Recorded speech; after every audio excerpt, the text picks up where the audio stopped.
Here is where everything happens. Ce que je voudrais raconter reste en pays étranger. Salut, je vous retrouve pour le P2, donc l'épreuve professionnelle numéro 2 qui est en fait, qui correspond on va dire à la coupe femme et à la technique femme. Alors cette épreuve elle se déroule pour les généralités donc en 2h30, donc vous avez 1h30 pour la coupe brushing, finition, etc. et 1 heure pour la technique, que ce soit la couleur ou la permanente. Vous ne pouvez pas comment dire, gérer votre temps en disant j'ai 2h30 pour la globalité de l'épreuve. Par exemple, moi je coupe très vite et je vais vite en brushing, par contre je suis plus lente à appliquer les bigoudis pour la permanente. Donc là non, c'est au bout d'1 heure on vous arrête et on va évaluer votre travail sur l'heure écoulée pour la technique. Donc on va séparer pour les généralités dans le cas où vous tombez sur la permanente et dans le cas où vous tombez sur la couleur. À mon sens la couleur est plus facile parce que c'est ce qu'on fait le plus en salon et on va dire c'est là où on demande quand même le moins de technique. Pour moi c'est beaucoup plus simple de faire une couleur qu'une permanente. Alors je vais reprendre quand même un peu les différents points d'évaluation, hein. Je pense que ça peut être intéressant de les connaître et de savoir sur quoi précisément on va vous attendre. Alors là on va vous juger sur certaines choses, c'est-à-dire que sur l'enroulage de la permanente, étant donné qu'on enroule à l'eau, on ne va pas juger de la qualité du résultat puisque de toute façon il n'y aura pas de résultat permanent. C'est pareil pour la couleur. La couleur, on va vous demander d'appliquer une vraie couleur par contre, mais on ne va pas juger de la qualité du résultat final sur la couleur en fait. Donc on va juste juger la technique d'application. La seule chose sur laquelle on va vous juger au niveau de votre technique, c'est sur le shampoing. Là ça compte vraiment. Donc pour le shampoing au niveau de la permanente, on prend un shampoing neutre. Pas de soin, rien, parce qu'évidemment déjà on ne ferait pas de shampoing avant l'enroulage, mais au-delà de ça c'est que si on fait un soin, vous allez avoir les cheveux qui glissent et vous n'allez pas réussir à enrouler. Donc on ne fait pas ça, on prend un shampoing neutre. Alors c'est important d'avoir des shampoings avec les étiquettes au bac. Et c'est important aussi d'avoir le bon matériel. Ça veut dire qu'il faut ramener vos shampoings, vos soins si vous faites des soins, votre peigne démêloir parce que vous démêlez là-bas, une pince crocro si vous séparez, si vous avez un mannequin qui a beaucoup de cheveux. En théorie, c'est pas trop conseillé, mais bon, on ne sait jamais si c'est dense au niveau de la matière. Vos lingettes désinfectantes, c'est important aussi de les emmener au bac avec vous parce que vous allez devoir nettoyer votre poste de travail et qu'il y a 0 éponge et rien du tout au bac. Les ordres de passage au bac, en fait, vous allez avoir des départs décalés de 5 minutes. Après, à vous de juger. Pour la couleur, c'est pareil. Vous allez avoir un temps. Mais il faut que le temps de pause est compris dans le temps d'épreuve. Donc je vous conseille de choisir une coloration ton sur ton qu'on pourra laisser poser que 20 minutes et où on ne verra pas de changement de couleur. Donc à mon sens c'est quand même plus évident de prendre ce type de couleur. Après il est évident aussi que vous allez devoir entre guillemets être organisé pour gérer vos trucs au bac comme dans un vrai salon de coiffure avec plusieurs coiffeurs. C'est à vous de savoir quand vous devez aller au bac et il faut regarder aussi le minuteur. Donc vous devez penser à prendre votre montre. Je sais pas si je repenserai à vous le dire dans la liste du matériel, donc notez les petites choses, hein, même si je vous mets une liste en barre d'infos, c'est possible qu'il y ait des petites astuces que je vous donne que j'ai oubliées ou que j'aurais pas noté sur mon listing et que du coup vous aussi vous oublierez. Donc voilà, pour l'évaluation, vous êtes évalué sur ça.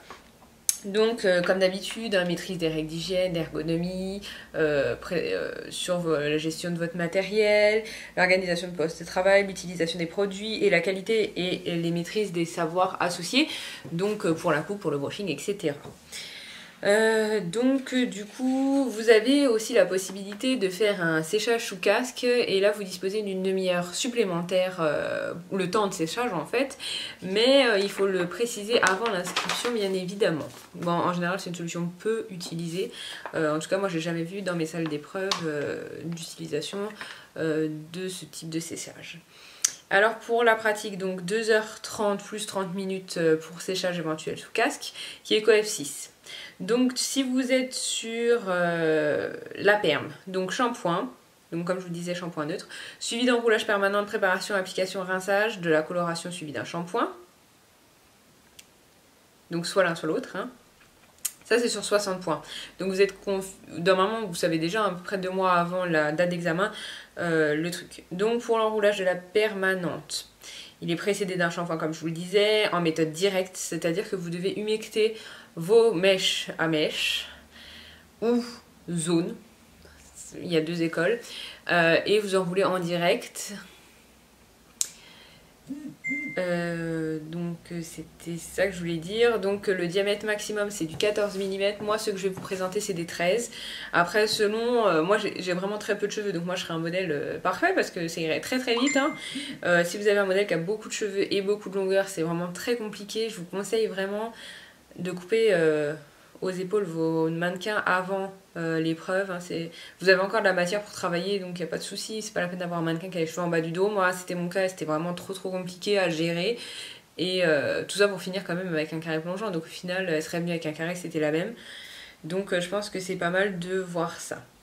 Donc c'est parti, donc 1 heure, coef 3, donc vous pouvez choisir votre type d'enroulage, soit direct, soit directionnel. Donc la classique c'est par zone, hein, vous savez, les zones là et les zones là. Donc moi c'est cette méthode que je préfère. Pourtant c'est pas la plus simple parce qu'elle est beaucoup plus longue, parce que vous avez des étapes en plus au niveau de la séparation de vos zones, etc.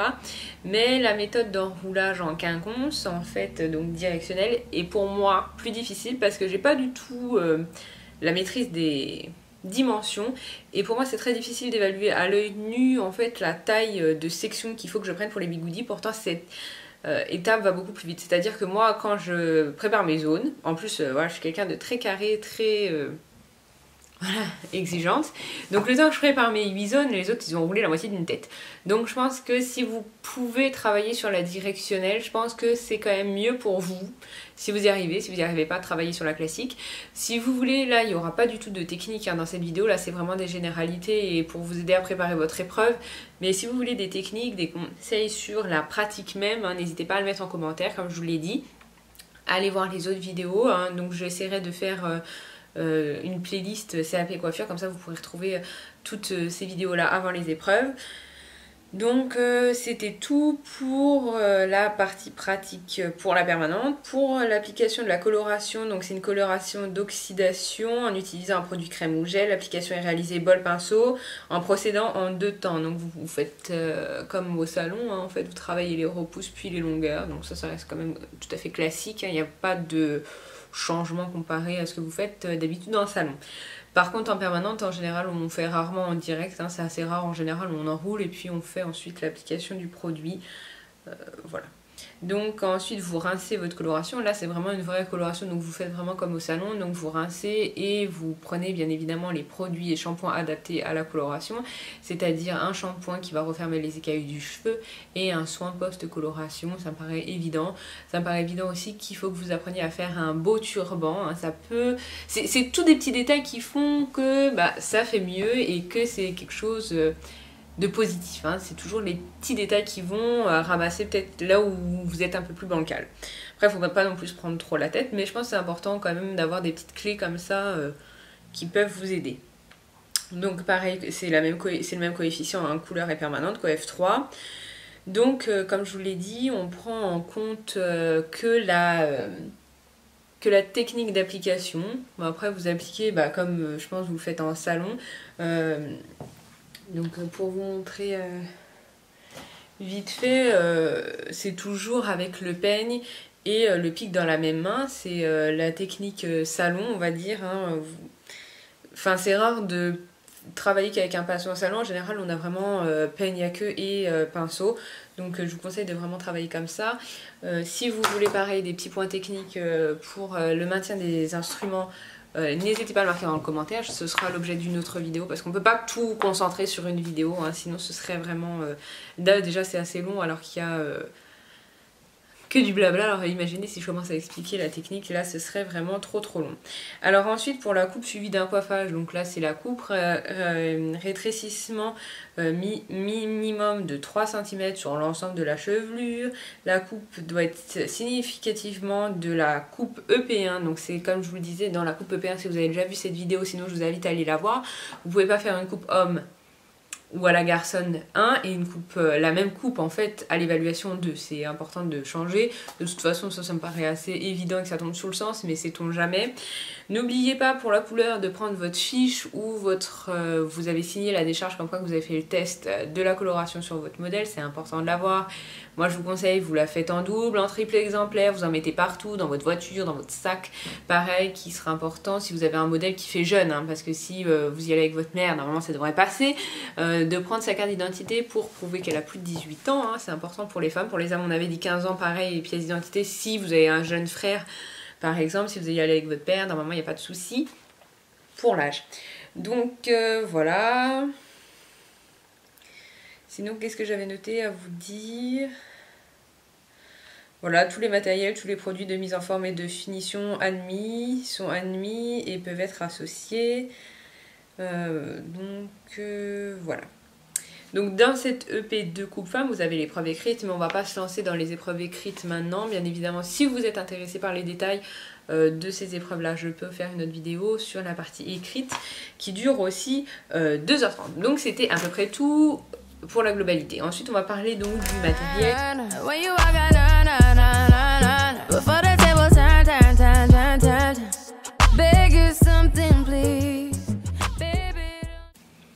Alors pour le matériel, on va essayer de faire ça dans l'ordre. Donc là je vais parler par exemple de la couleur.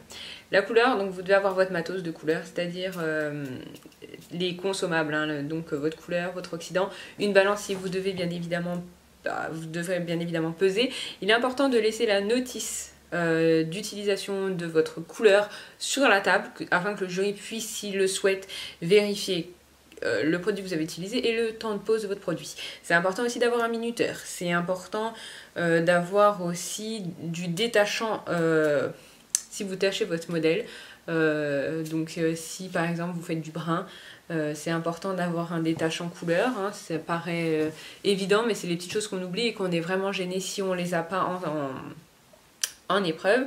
Qu'est-ce qu'il vous faut d'autre pour la couleur? Donc votre matériel à la couleur, c'est-à-dire un pinceau d'application entièrement en plastique, un peigne à queue en plastique, puisque normalement on applique avec un peigne.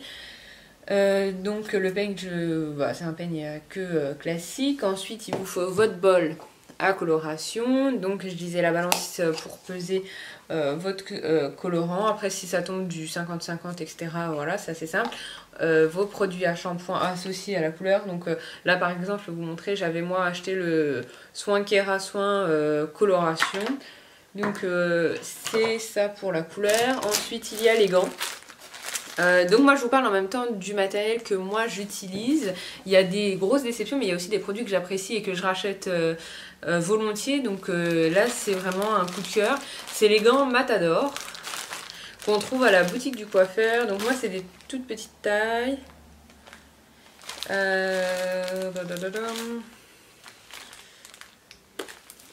ne saurais pas vous dire. Mais en tout cas ils sont super chouettes. J'en ai racheté plusieurs fois parce que ça m'arrive de les abîmer quand on les utilise beaucoup. Ils remontent assez haut. C'est des 7.5.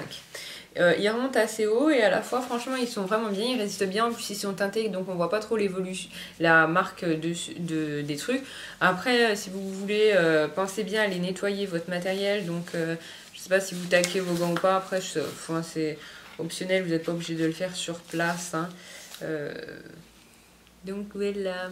Après c'est important de prendre des gants quand même vraiment bien à votre taille, surtout si vous les utilisez, c'est plus pratique hein, que d'avoir des bouts de doigts qui flottent. Ceux-là c'est vraiment de la bonne qualité, je vous recommande, ils sont pas très chers, ils sont moins de 2 €, la boutique du coiffeur. Donc c'est vraiment un produit que je vous reconseille sans souci, les yeux fermés, vous pouvez les acheter, ils sont vraiment très très bien.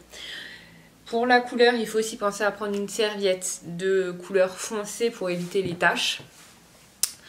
Et donc je pense qu'on a fait le tour de tout le matériel de la coloration.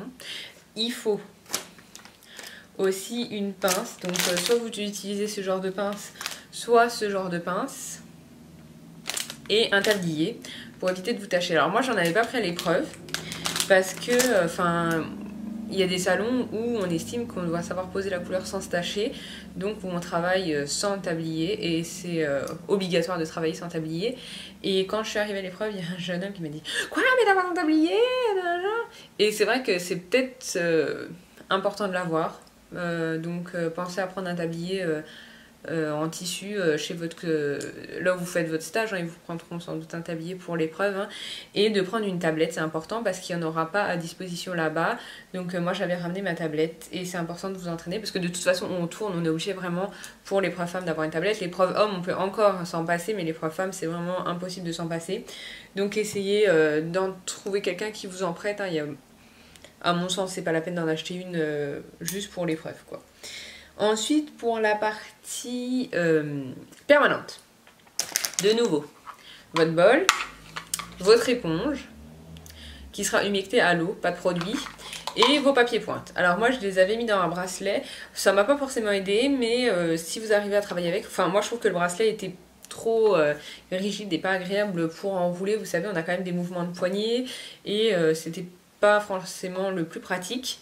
Donc votre papier pointe, un bol pour réceptionner vos papiers pointes une fois que vous avez déroulé, et une boîte aussi pour ranger vos bigoudis une fois que vous déroulez et une fois que vous enroulez aussi. Donc essayez vraiment d'avoir quelque chose de bien présenté, de bien organiser votre matériel. Ça c'est vraiment des trucs importants. Moi je sais que j'avais fait des sachets, sachets couleur, sachets permanente, sachets coupe, sachets brushing. C'est pas la peine de sortir votre sèche-cheveux alors que vous êtes en permanente, c'est pas nécessaire.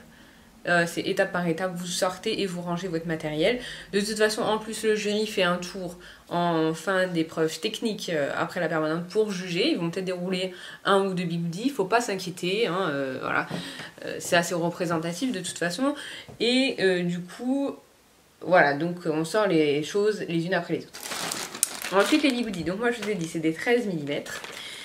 Je ne saurais pas vous dire c'était quelle marque. Bon, après, c'était des classiques, hein, je pense que c'est des mezzo. Donc là, c'est important, c'est d'avoir deux tailles. Donc j'ai les petits et j'ai les longs, pour selon que vous fassiez des grandes ou des petites zones. Donc vous voyez au niveau de la longueur. Voilà, donc ensuite, bon bah voilà, hein, je ne vais pas vous montrer, vous connaissez. Vous mettez ça. Et c'est important de prendre vos pics à bigoudi. Une fois que vous avez fini d'enrouler, et c'est important au moins si vous n'avez pas le temps de faire finaliser votre épreuve, parce que 1 heure c'est vraiment très très rapide, au moins sur un ou deux bigoudis, montrez que vous avez pensé et vous piquez pour éviter d'avoir la cassure sur les cheveux au niveau de l'élastique. Donc voilà, à mon sens, voilà. Pensez à prendre assez de bigoudis. De toute façon, si vous entraînez sur votre modèle, vous savez à peu près le nombre de bigoudis que vous avez enroulés. Prenez-en plus, hein, toujours par précaution. Et essayez de ranger. Et vous voyez, les petites boîtes, essayez de trouver des petites boîtes comme ça qui... comment dire, qui ont la bonne taille, la bonne dimension et qui sont assez adaptées à ce que vous en avez l'utilité. Pareil pour vos bigoudis, c'est toujours mieux de les mettre dans... Moi, j'avais mis dans une jolie boîte pour avoir une belle présentation plutôt que dans un sachet, c'est toujours plus agréable. Ensuite, il vous faudra bien évidemment des pinces larges, je pense à mon sens, qui sont mieux si vous faites de l'enroulage classique. Et sinon, celles-ci. Celles-ci, elles sont bien, mais pour l'enroulage, en fait, ça gêne un peu parce que des fois, ça dépasse de la zone. Donc, à mon sens, c'est pas les meilleures pinces. Celles-ci, elles sont mieux pour la permanente. Toujours pensez tout plastique, aucun truc métallique. Lorsque vous faites la permanente, même si c'est une permanente à l'eau, vous avez toujours montré au jury qu'il y a un risque d'oxydation avec les produits. Et donc, on n'utilise ni le peigne à queue métallique, ni aucun truc métallique, ni des pinces par mèche métallique. Ça, c'est important. Ensuite, je crois qu'on a fait le tour pour toutes les techniques. Là, on a tout pensé, tout pris. Pensez à prendre un vaporisateur d'eau. J'en ai pas à vous montrer, mais c'est important pour les deux épreuves d'en avoir un. Le détachant, couleur, etc., etc., etc. Là, on passe à la coupe. Donc, on a fini sa technique, on range son matériel. Le jury vient vérifier. Si vous avez fini en avance, vous pouvez faire signe au jury et là, vous verrez comment ça se passe avec lui. Donc, ensuite, pour la coupe. Donc on reprend pareil que l'épreuve 1, un peignoir. Donc là je vous conseille noir hein, pour la couleur, bon, de toute façon ils sont souvent noirs. Si vous en avez un mais un tiers kawaii comme le mien un peu pérave, je vous conseille de le laver, de l'étendre, qu'il soit bien plat, de le repasser en pâte mouille pour essayer d'avoir un truc le plus clean possible. Sinon je vous conseille d'en prendre pareil dans votre salon de coiffure qui sont en général de meilleure qualité que celles que nous on achète comme ça vite fait pour commencer. La cape de coupe qu'on ne dispose qu'à la coupe, pas avant, pas après. Pas d'autres moments, c'est une cape de coupe qui sert à la coupe. Et une serviette, idéalement noire quand vous faites de la couleur. Pensez en prendre plusieurs parce que vous allez devoir réaliser votre turban. Vous pouvez l'utiliser pour poser votre matériel sur votre plan de travail. Et ensuite, vous en avez aussi sur le cou de votre modèle.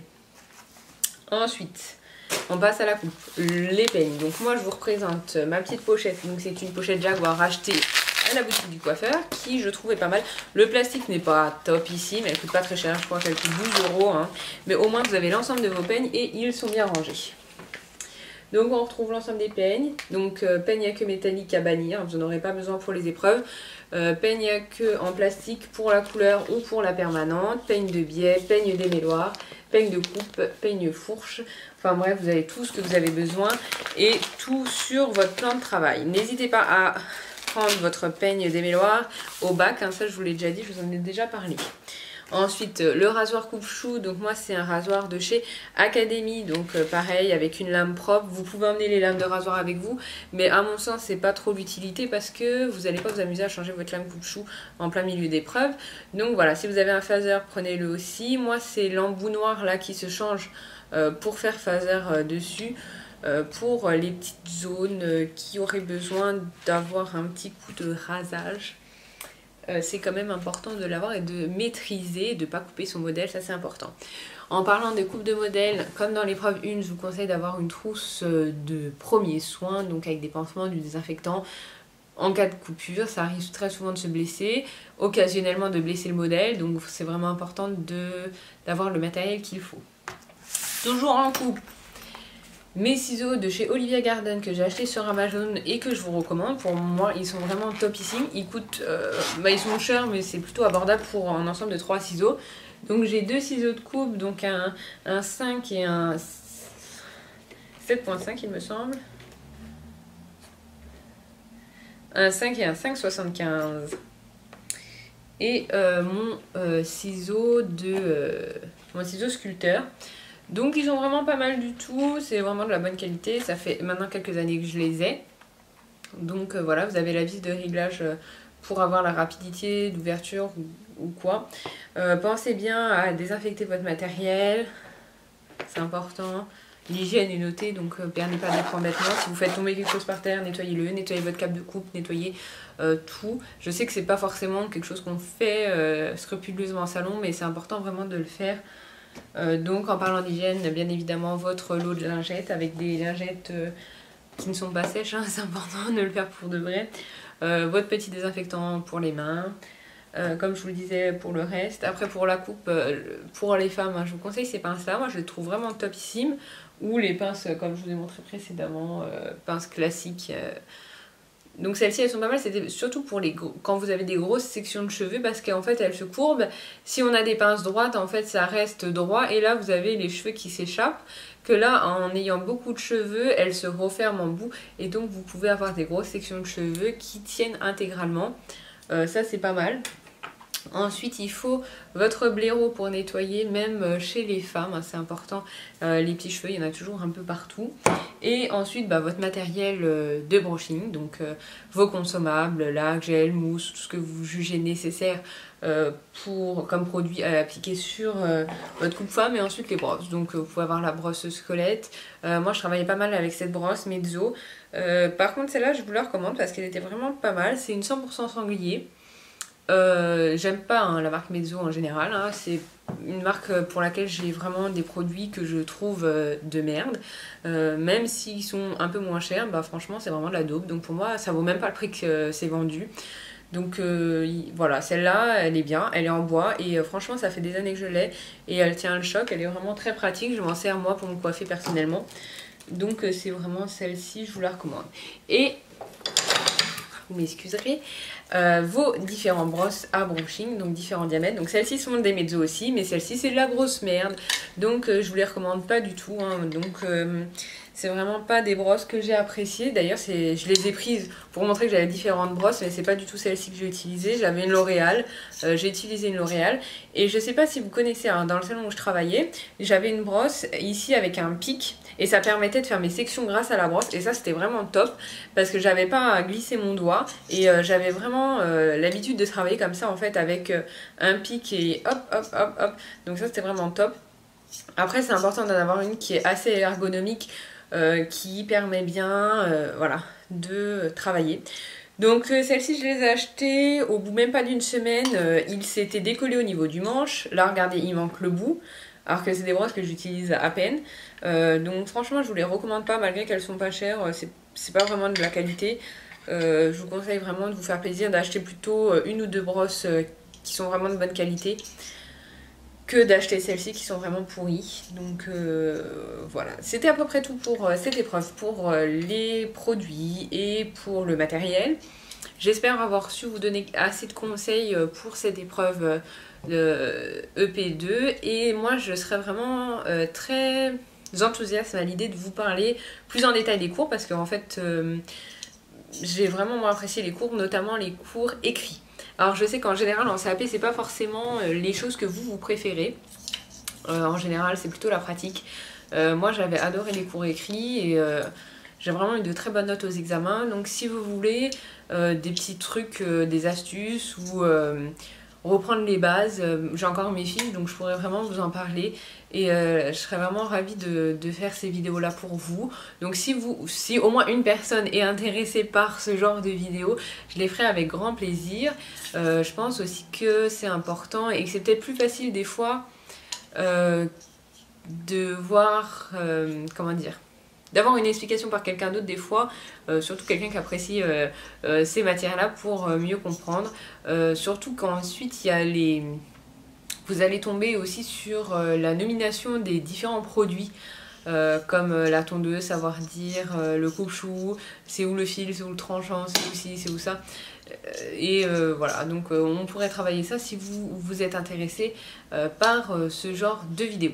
En tout cas, je vous laisse à regarder l'EP, hein, si vous l'avez déjà vu. L'EP2 c'est fait, et l'EP3 c'est la communication. Alors franchement moi j'ai pas apprécié cette épreuve, il n'y a pas grand chose à dire dessus, mais il y a quand même quelques conseils que je pourrais vous donner. Si vous êtes intéressé, ce sera une vidéo qui sera beaucoup plus courte, parce qu'il y a vraiment pas grand chose à dire dessus. Mais si vous êtes intéressé, pareil, laissez des commentaires. N'hésitez pas à vous abonner pour avoir toutes les vidéos qui vont sortir sur le CAP, ou bien évidemment sur d'autres sujets, hein, parce que la chaîne n'est pas axée que sur le CAP coiffure. Donc n'hésitez pas à laisser vos questions, vos commentaires, et à vous abonner. Vous me suivez sur Facebook, vous pouvez laisser des commentaires n'importe où, que ce soit sur YouTube, par mail ou sur Facebook, hein, je réponds sur tous les supports, il n'y a pas de souci. Et bien évidemment je vous souhaite des bonnes révisions, parce qu'il est temps de s'y mettre. Et j'espère pour vous que les épreuves se dérouleront avec beaucoup de... comment je pourrais dire, de zénitude, et qu'elles mèneront bien évidemment à votre réussite.